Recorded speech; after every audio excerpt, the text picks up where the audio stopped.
Let's actually go back to the beginning of your love for yoga, because when you found yoga and started practicing it, I mean, I feel like now with yoga, you can find a studio on most corners or most cities. Yeah. Was it accessible to you at the time? No. So it was almost 17 years ago that I just fell in love with the practice. The light's green. I'm so entrenched with what you're saying. You're like, no, you better pay attention to the lights. That's my job. I'm just real concerned about the car. Well, it is a pretty hot car. It's amazing. So I wandered into a yoga class in probably one of the only studios in Cleveland at that time called Boomies, which I'm still very grateful for. And within a practice or two was just in love with the feeling of breathing and moving. And even though my, life up to that point, I had been very engaged in like the physical body of exercise. So I was a runner, I was a swimmer, I raced mountain bikes, I did triathlon, I ran marathons, I, taught group fitness. I had always been really physical, even from probably, 6 years old. But I had never experienced breathing and moving in a very intentional, deliberate way, which is really what the physical practice of yoga is. No, you were trying to catch your breath with all of the other activity you were doing, right? Yes, I never thought about it like that. But yes, you're right. And so maybe that was it. It was that feeling of catching or somehow harnessing my breath that just for the first time made me feel like not just a body doing the exercise, but a body, a mind, and a spirit moving together. So I fell in love with not just how it felt to be practicing, but how I felt afterwards. It was at a time, though, that yoga was not mainstream. No one was really, it wasn't in the conversation of current topics, for sure.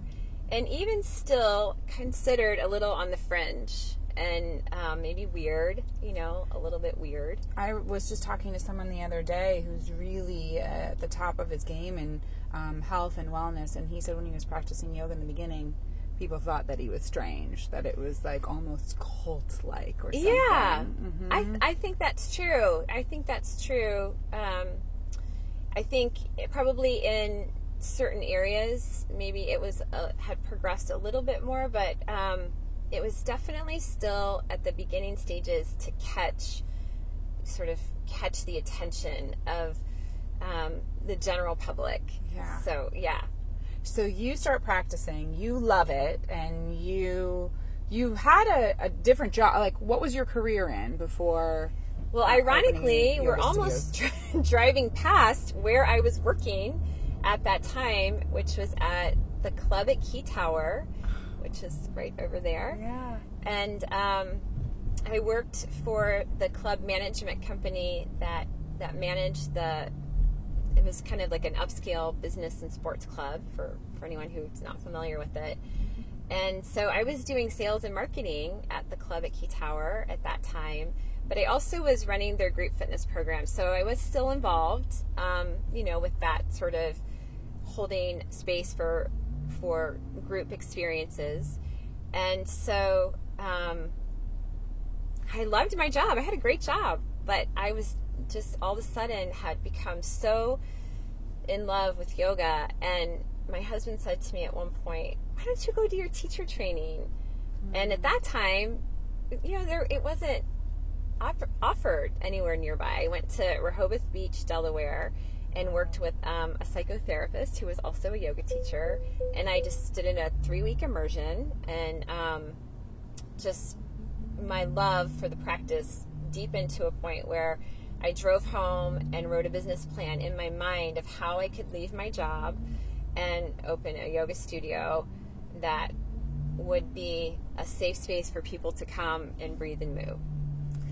I think that is so cool that you took that jump and that leap towards something that you had a passion for, because there are a lot of people out there who they have their jobs. Yeah. Not necessarily a career, they have a job. And they hate it.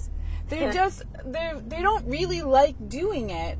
And they think, oh, there's something else I love, or there's something else for me, but how am I ever going to turn this into a career? How am I really going to make money doing this? Did you ever have that fear or that question?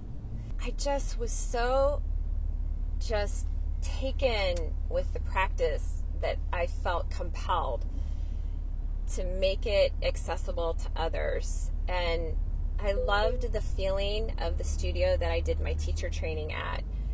It was such a safe space where I felt like I could fall apart and then put myself back together, and then cry, and then laugh, and have this full range of emotion while I was experiencing physically a full range of emotion. It was so compelling to me to figure out a way to come back to my home and create a space like that. And I was very lucky at the time to be married to a very supportive best friend who said, well, maybe you could just do the studio at night and keep your job. And I said, no, I'm committing the rest of my life to teaching yoga. And he said, okay, let's do this. I was really lucky that I had someone that was supporting that dream and vision. I could see it so clearly, that I was able to pretty confidently move forward. I do think, though, that the key factor to that is, of course, just being so in love with something, so certain that it's going to work, that, of course, nothing gets in your way because you're just so certain. When we did this episode of Driving Cleveland with Ty Lue, he talked about how he practices visualization. Is that something that, in your belief of what you knew you could do with your yoga studios and with Inner Bliss, you also practiced? Yes. I was so certain. There was no option that it wouldn't work. It just was no option. I was so positive that the practice would heal anyone who gave it a chance, that I don't know, there just was never a fear of it not working. I just knew, I could see it in my mind's eye so vividly. People coming together and unrolling their mats and inhaling, to mountain pose and exhaling to a forward fold. I could just see it so clearly that I was lucky at that time. I didn't have a lot of fear. So you opened up the first studio, and that's where, in Lakewood? The very first Inner Bliss was in Lakewood on Detroit, just to the right of Around the Corner bar. Okay, so right around the corner where you could get, it was like, rather than the sense of incense, it was the scent of some kind of beer. Yeah, right? kind of beer. And you have your first class, and how many people came? I mean, I don't think anyone came to the first class. I think I showed up and no one else showed up. Uh-huh. But in those days, it was a big class if 5 people came. Mm-hmm. Yeah. Which I've been to your classes, your hot yoga classes, and I mean, we're packed in like sardines. They show up for your classes now. When did that happen, where one day you were like, oh my gosh, they keep coming, and this is bigger than a 5-person class now? It was really slow and very organic, and I don't really remember, I don't remember because there was, I don't believe, ever like a direct moment. It was just a very gradual, organic growth that, I was very lucky in that I fell in love with the practice at a time that everyone was about to fall in love with the practice. Yes. So it was very gradual. And part of the reason I ask that is because often when people start a business, they want to see it's that overnight success thing, right? Because it doesn't really happen. Yeah. And so maybe we could use what you're doing as an example. You have 3 studios now. You have so many packed classes. You have many instructors working for you. You've got what seems like this really well-oiled machine that's so pure but so successful, but it took time, right? Yeah. Time to get there. It took a lot of time. And I don't know that we are anywhere. We are still in love with our practice. We have incredible teachers who are just as devoted as I am to teaching breath and movement. We have our bliss makers who hold space and welcome our students in to like a warm and very, friendly setting. We have Michelle Hunt, who is our, complete guru of running things. And so it's taken a long time to sort of build that and put those pieces together. And yet we still are hard at work every day. When, you talk about all the pieces and parts and people who make up a successful business, as you grow and as you're pulled in many directions, sometimes it's easy to lose sight of the foundation and what the reason was why you started it. Yeah. Have you ever felt sometimes along the way like you're pulled in so many directions that you have to recenter yourself? Yeah, for sure. Yes. But I have never one time in the midst of, we're going on 16 years, I've never once faltered in my belief of the practice. The business is hard and it doesn't come easy to me. I have a degree in English and philosophy. I don't have any accounting background or any business background. And so as we've grown, it's gotten harder, more difficult to actually understand how to run an effective business. But I'm always able to come back to this profound belief that I have in the practice and everything that it stands for. And so that is like a guiding principle or my purpose, really, that I am able to come back to over and over. But that doesn't mean it's not really hard sometimes. It doesn't mean that. Do you think of yourself as being a business woman or an entrepreneur?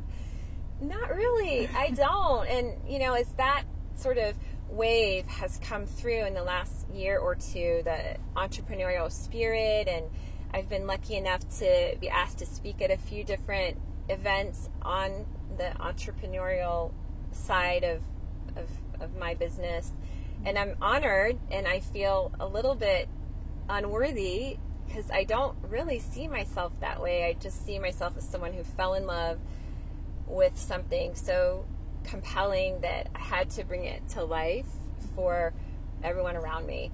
The business part is hard for me, and I'm learning every day, and have been really lucky to be surrounded by some folks who have also fallen in love with yoga and inner bliss and have been willing to help me and coach me a little bit and mentor me to get through some of the sticky parts. But it doesn't come easy to me, and I don't ever feel like I set out to start this super cool, great business. I just set out to share a practice I love.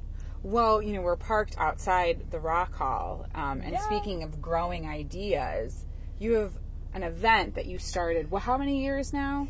So this year will be the 5th annual Believe in CLE at the Rock Hall. So and you told me last year you had 1,500 people. Yeah. I mean, the aerial shots are amazing because you see all of these yoga mats of all different colors. So pretty. Right? It's like a big mandala. Yes, and everybody's practicing yoga outside the Rock Hall on this space here. So you had this idea, and that was at a time, I love that it's called Believe in CLE.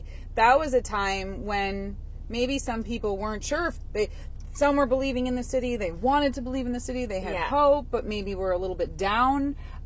What was the purpose of Believe in CLE at its core? Well, I think that's a great way to frame the question. What was the purpose? I think, so the first event we did in collaboration with Lululemon and Amy Basha and Adam Talako, and I had this idea to have a large-scale yoga event, which, again, at that time wasn't really happening, at least not in this area. And And so, these are people who believe in yoga. Yes. Amy's with Lululemon. Obviously, a lot of the clothing's worn there. Yeah. Adam also has his own studio Yes. and is a practicer of yoga. So you're with a team of people who believed in what you believed in. Yes, we had a common belief, and we had a vision that we thought we could bring to life. And then, so we determined that the Rock Hall would be just such an iconic Cleveland location to bring a bunch of people together. Now, we at that time thought like maybe 200 people would be super cool.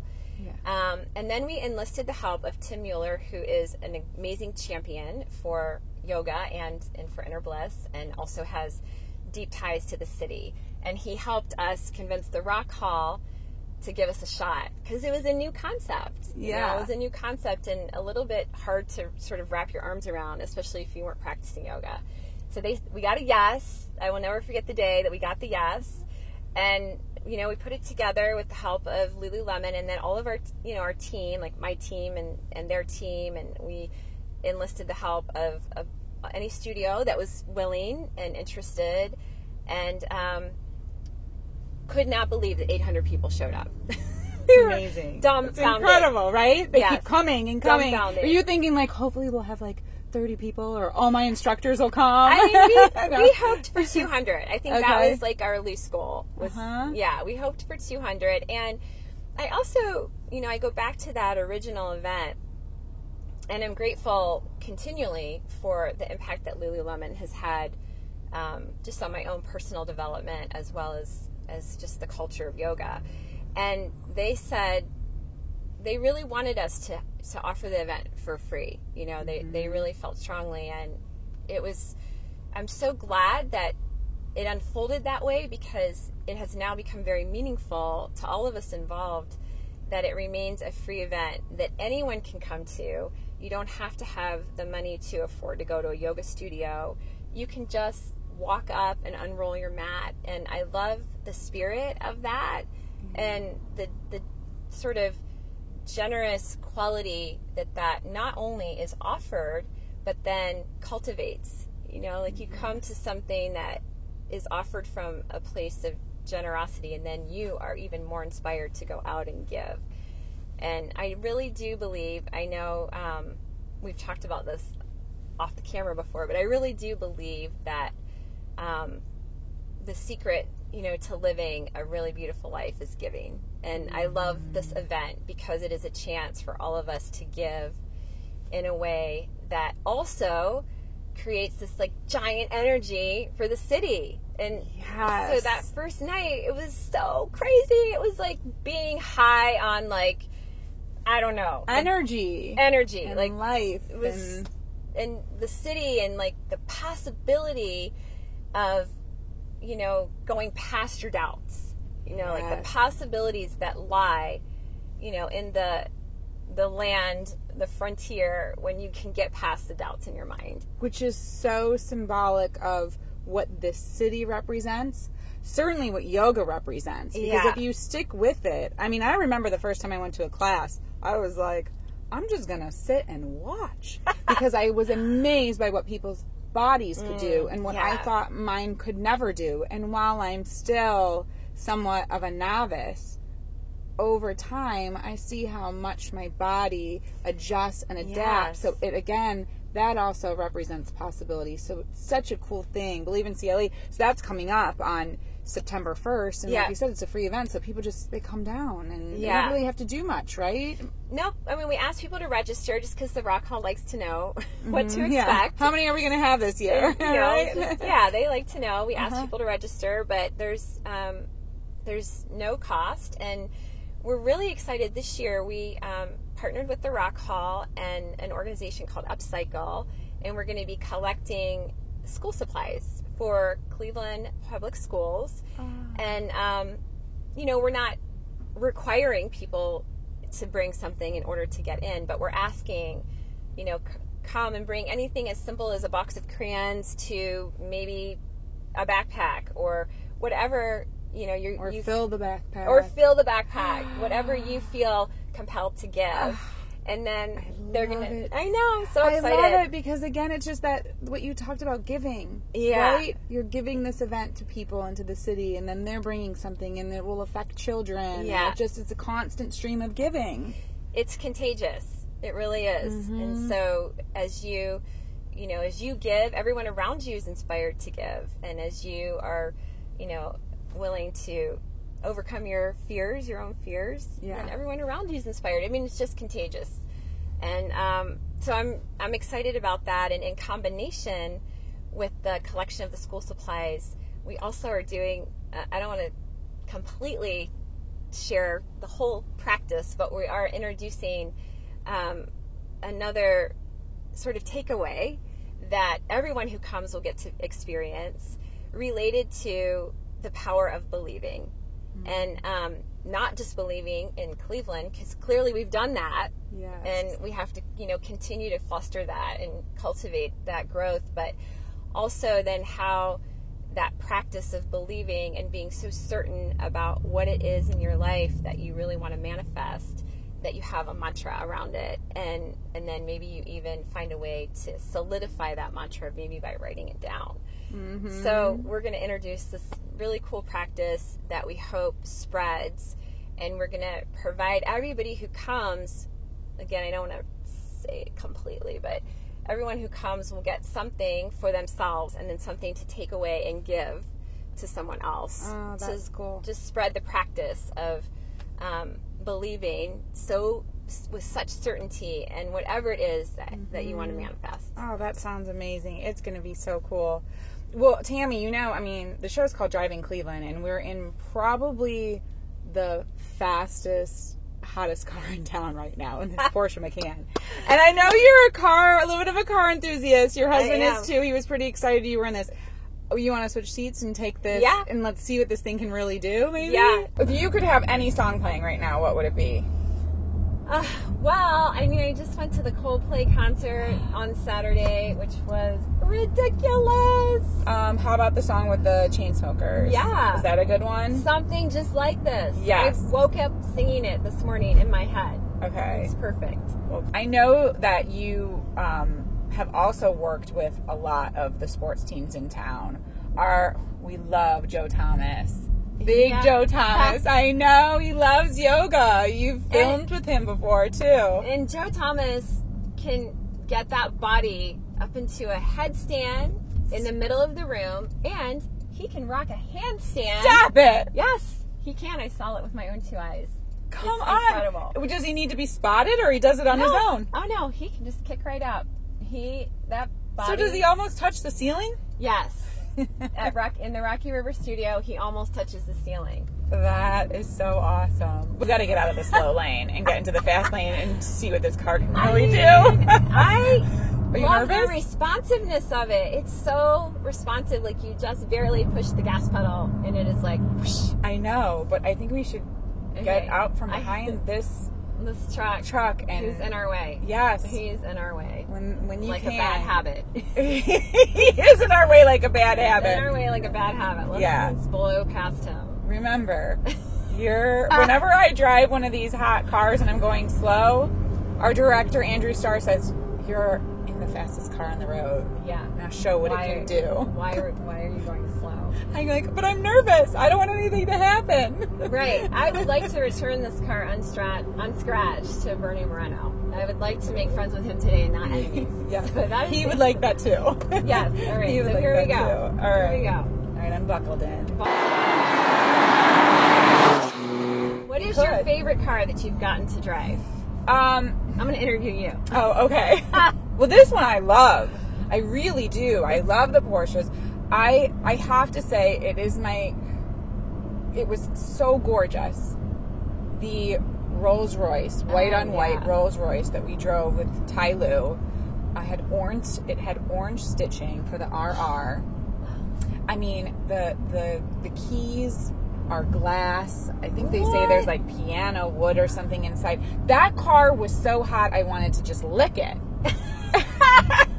I did. It was so beautiful. I was like, I can't even believe I'm in this car. Sexy. Yes. Yeah, I can imagine. Now, I'll tell you, when I was driving it, though, I have Coach Lou in the car, an almost $500,000 vehicle, driving into rush hour traffic.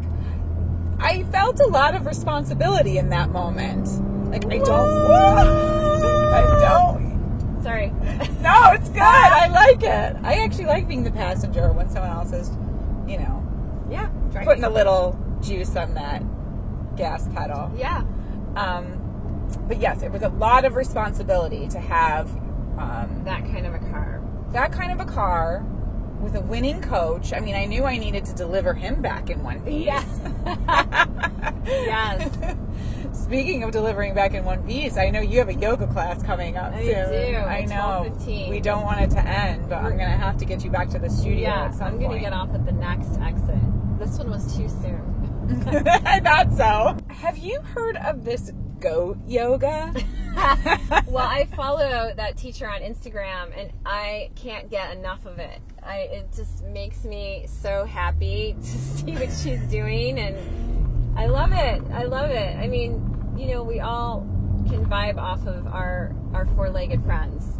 Oh, for sure, right? So there's just all good vibes all around when that happens. Although, like, it is a goat. So, like, at some point, like, it's not like the goat's like, excuse me, I have to go to the restroom. Right. Like, there could be an accident with goat yoga, right? Probably, yeah. Is anyone thinking about that? Because I would think about it if you were there. If I was posing and holding a goat. I don't know.